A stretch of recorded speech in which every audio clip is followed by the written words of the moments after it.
If you're a DJ and scratching has never quite clicked, this video will fix that. Most DJs don't sound good when they scratch because they're missing the fundamental skills. Get those right and you'll sound better than 90% of DJs. My name's Blakey and I'm a DMC champion, and in this video, I'm going to show you the fundamentals that actually matter. Let's get into it.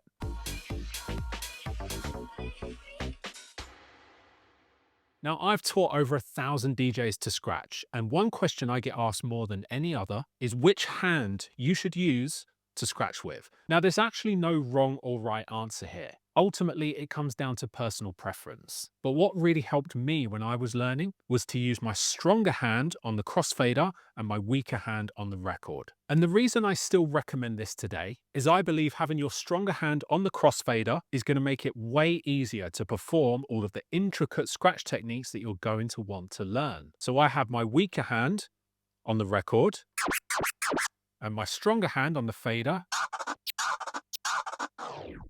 And when I was learning to scratch, having my stronger hand on the fader made it way easier to learn the more intricate scratch techniques like the crab, the flare, and the orbit. So my advice to you would be to, at first, put your strong hand on the fader. So if you're left-handed, put your left hand on the fader, and then just start playing around with your weaker hand on the record and your strong hand on the fader. Do some baby scratches like this, where you just move the record backwards and forward rhythmically without touching the fader. And this will give you an immediate feel for whether or not having your weaker hand on the jog wheel is right for you. So this, to me, when I first started scratching, felt natural, and it made using the crossfader much easier because my stronger hand was on the crossfader. So my advice would be to start with your stronger hand on the crossfader and your weak hand on the record, because this is going to make learning those intricate scratches on the crossfader way easier. Next, let's talk about scratching with funk and not overdoing it. This is so important when it comes to scratching, and it's a mistake that I see even seasoned DJs make. They try to impress and they scratch way too much, and it just kills the flow, kills the vibe, and alienates the audience. And to demonstrate this, I'm going to be using a very popular scratch technique called the chirp scratch, which sounds like this.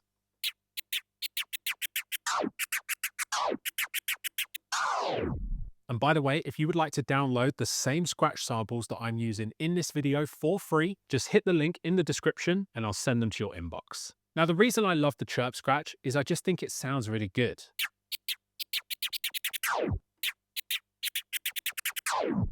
And it's also super versatile. You can perform the chirp scratch with any genre of music. Even if you're a dance music DJ, a techno DJ, a house DJ, you can perform chirp scratches and make them sound great no matter what the BPM is. Now let's quickly go over exactly what the chirp scratch is and how to perform it. So I'm going to take scratch sample number 1 on my free scratch sample tool, which sounds like this. And the chirp scratch actually begins with the crossfader open. So right now the crossfader is closed. It's all the way to the right side, which means the sound does not come through. But the moment I turn this fader on, you can hear the sound. Essentially, the crossfader is an on and off switch. So the chirp scratch actually begins with the crossfader open. And we need to get our scratch sample so that our hand is around the 9 o'clock position right at the beginning of the sample. So you can hear that very percussive beginning to the sound. As long as your hand is around this position here, right at the beginning of that sound, you're good.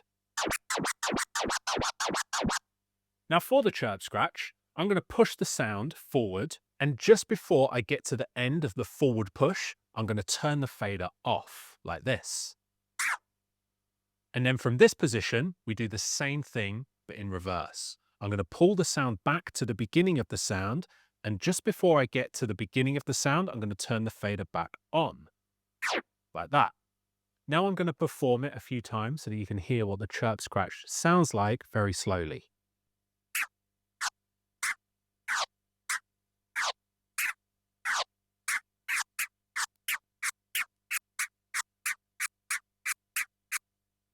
Now, essentially what we're doing here is very similar to the baby scratch.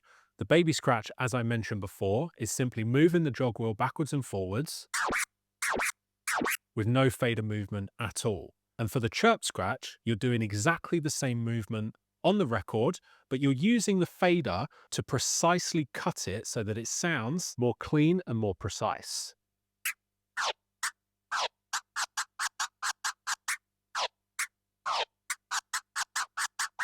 Now you can perform the chirp scratch in any rhythm or at any speed you like, but it's always best to start nice and slow until you can perform the chirp scratch nice and clean,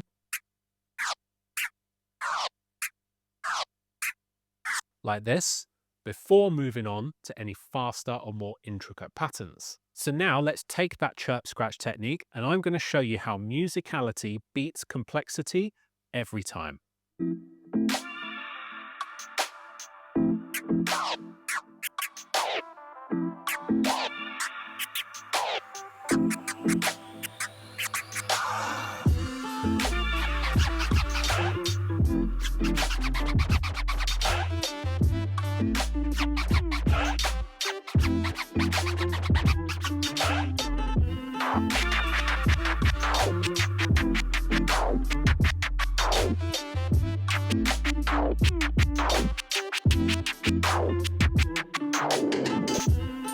Notice how I'm leaving silences in between my scratches so that there's not a constant wall of sound.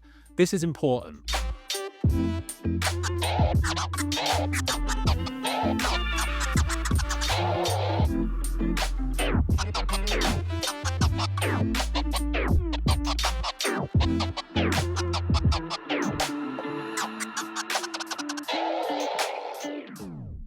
I would always rather hear somebody scratching cleanly and precisely and less technically than somebody with the most complex, intricate scratch patterns in the world. That stuff is impressive to watch, but it's not always nice to listen to. The goal is not to scratch more, it's to scratch in the right moments and make it sound clean and precise. If you're enjoying this and you would like to level up your scratching properly, I break down all of this plus way more inside my Ultimate Scratching course. There are over 1,000 DJs inside, all working on clean musical scratching that actually works in real DJ sets. If you'd like to check it out, there is a link down in the description.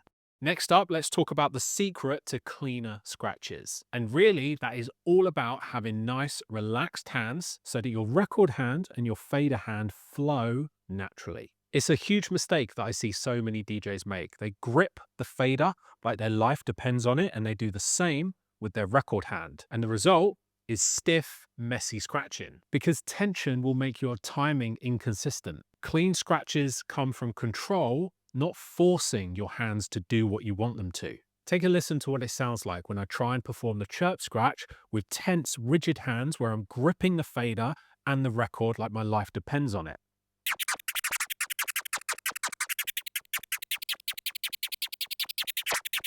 Even if you do end up getting your timing right, it just doesn't have any flow to it. Take a listen to what it sounds like when I relax my hands and just let them flow naturally.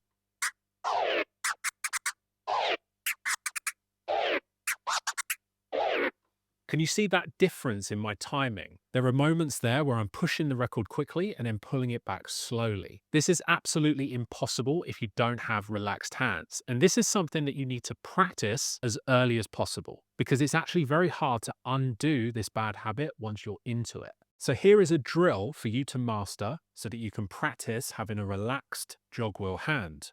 For this, we're going to use sample number 4 on my free scratch sample tool, which sounds like this. So it's a nice long R sample. And all I would like you to do is open the fader and I want you to let the sound play. And then I want you to put your hands around this position on the jog wheel at the end of the sound and then very slowly bring that sound back to the beginning of the sound. And this is going to help you practice your record hand control because pulling off a drill like this is actually impossible unless you have a nice relaxed hand.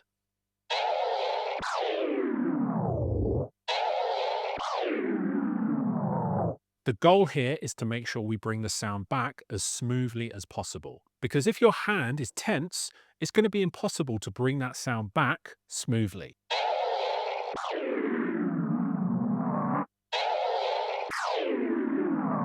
You will be amazed at the progress you can make with this drill if you just stick to it until you can perform it flawlessly. This next drill is going to help you learn to keep your fader hand nice and relaxed. Now, at the end of my free scratch sample tool, there is a continuous tone, which sounds like this. And the reason I've included this is it is perfect for drilling fader movements without touching the jog wheel. Now for this, we're going to be using a technique known as the transformer scratch. And for the transformer scratch, all you need to do is rest your thumb against the fader with very gentle pressure applied. And I want you to use your middle finger and your index finger to tap the fader on and off. And every time you tap the fader on, your thumb is naturally going to push that fader closed again.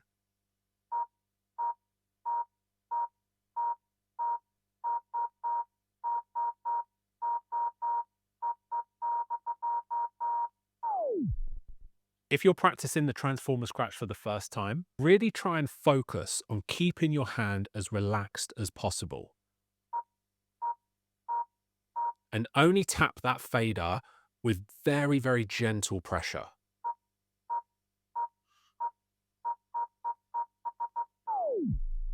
A very common bad habit that I see DJs have is they're gripping that fader and they're just slightly moving it like this, but their entire hand is tensed up. And that is just going to make progression with your scratching impossible. Because believe it or not, the more intricate the scratch technique on the crossfader, the more relaxed your hand has to be. And this can sound counterintuitive, but the only way to perform these dexterous scratch techniques is to have a relaxed hand. And this is the perfect drill to learn that.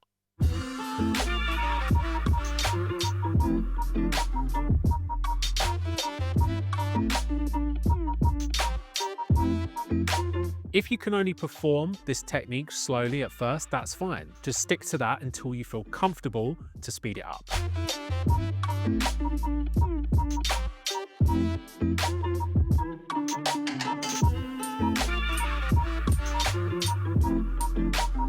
The actual pattern that you're performing with the crossfader is not important at this stage. The important thing is to simply make sure that each one of those fader cuts comes through clean and that it sounds precise.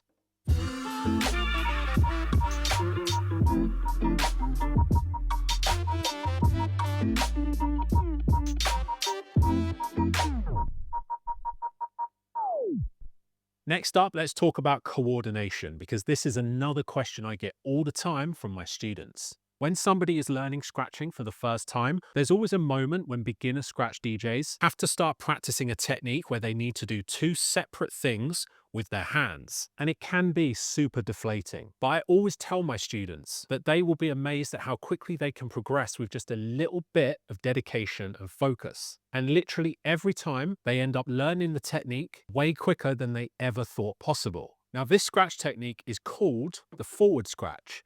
And the reason it's called the forward scratch is because you only play the forward part of the sound. Now for this scratch, we're going to turn the fader on and we're going to let our sample play. And then we're going to put our hand on the sample to stop it. And then crucially, we're going to close the fader and then we're going to bring the sample back to the beginning and then just repeat the process. Fader off, bring the sound back. Fader on, let the sound play. Stop the sound. Fader off, bring the sound back, fader on, let the sound play, stop the sound, close the fader, bring the sound back. And let's just repeat this a few times.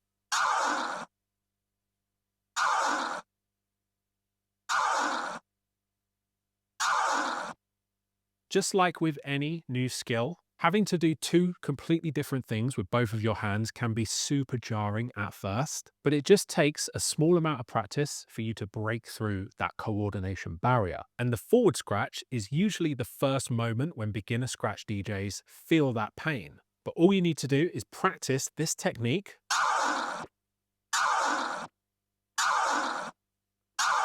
until you can perform it flawlessly every time. And to be honest, it's one of the most fun things about scratching. You learn a new technique, you move on to the next one, and then you're faced with this obstacle. But every time you break down one of those obstacles, there's no feeling like it. And it isn't as hard as it seems. It just takes dedication, practice, and focus. And my course gives you the step-by-step guidance to tackle every single technique with confidence. And finally, let's talk about how to drill and practice these scratches every single day without burning out and without getting bored. And I call this the 5-minute practice drill.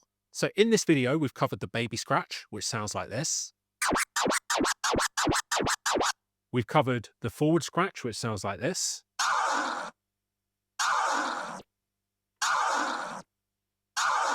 We've covered the chirp scratch.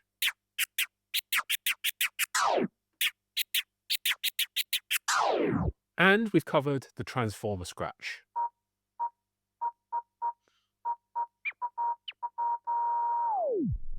Over practicing can actually really hold you back. So I recommend practicing each one of these techniques for just 1 minute at a time. So that's 4 minutes of dedicated practice every time you step up to your DJ gear. And then at the end of practicing each one of those techniques, just spend 1 minute freestyling, trying to put all of these different scratch techniques together. Let me show you what it sounds like when you start to combine those 4 techniques.